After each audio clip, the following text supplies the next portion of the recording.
নমস্কার বন্ধুরা, স্বপ্না ব্লগে সবাইকে অনেক অনেক স্বাগত। আজ আমি বানাবো আলু আর সজনে ডাঁটা দিয়ে অসাধারণ একটি নিরামিষ রেসিপি। তো চলো দেখে নেওয়া যাক।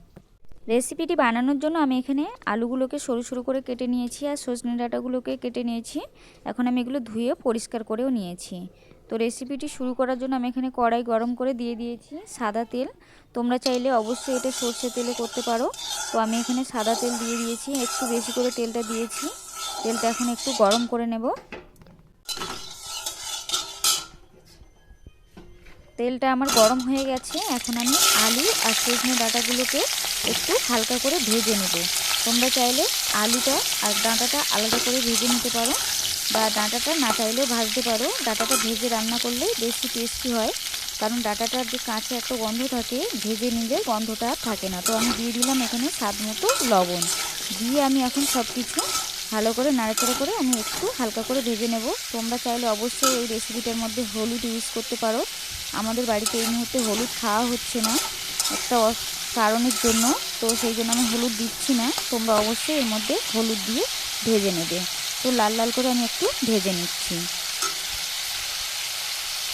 তো দেখো আলু আর ডাঁটাটা অনেকটাই ভাজা ভাজা হয়ে গেছে। এখন আমি এগুলোকে তুলে নিচ্ছি।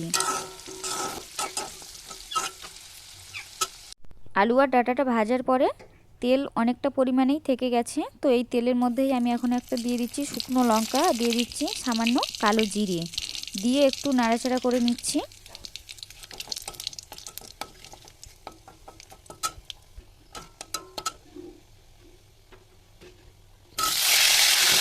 কালো জিরে থেকে মিষ্টি গন্ধ বেরিয়ে গেছে। একটা বড় সাইজের টমেটো আমি দিয়ে দিলাম। টমেটোটাকে একটু বেশিক্ষণ নাড়াচাড়া করে নিচ্ছি।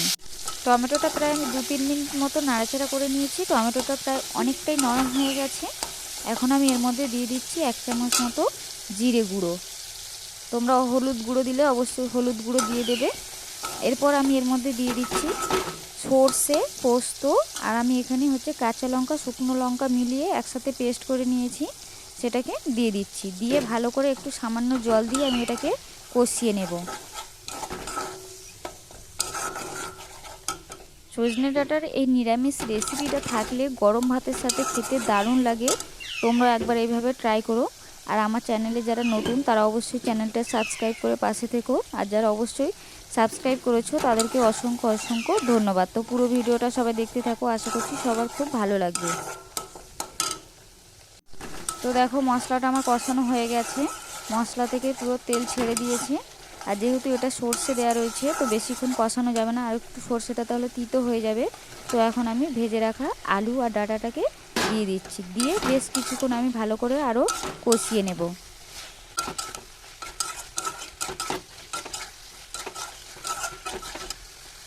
তো প্রায় 2-3 মিনিট মতো আমি কষিয়ে নিয়েছি মশলার সাথে।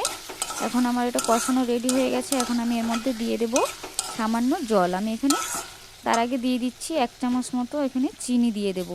চিনিটা চাইলে তোমরা আগে বা নামানোর একটু আগে দিতে পারো। তো সব কিছু মিশিয়ে আমি একটু নাড়াচাড়া করে নিচ্ছি। নিয়ে আমি এর মধ্যে পরিমাণ মতো জল দিয়ে দেব। জলটা আমি এখানে বেশি দেব না, আমি এখানে হাফ বাটি মতো জল দেব। এটা যেহেতু মাখা মাখা হবে, বেশি ঝোল হবে না।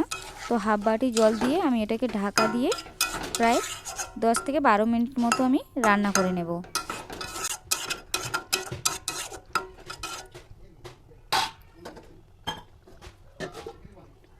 তো চলে এসেছি আমি 10-12 মিনিট পর। মাঝে আমি 2-3 বার একটু নাড়া দিয়ে দেখে নিয়েছি, নুন টুনগুলো সব ঠিকঠাক রয়েছে, আলুও সিদ্ধ হয়ে গেছে। তো এখন নাড়াচাড়া করে আমি গ্যাসটা অফ করে দিচ্ছি। তো আজকে রেসিপিটি এই পর্যন্ত শেষ করছি। রেসিপি ভালো লাগলে অবশ্যই সবাই লাইক কমেন্ট শেয়ার করতে ভুলো না। চ্যানেলটা সাবস্ক্রাইব করে সবাই পাশে থেকো। দেখা হবে পরবর্তী নতুন কোনো ভিডিওতে। সবাই ভালো থেকো, সুস্থ থেকো।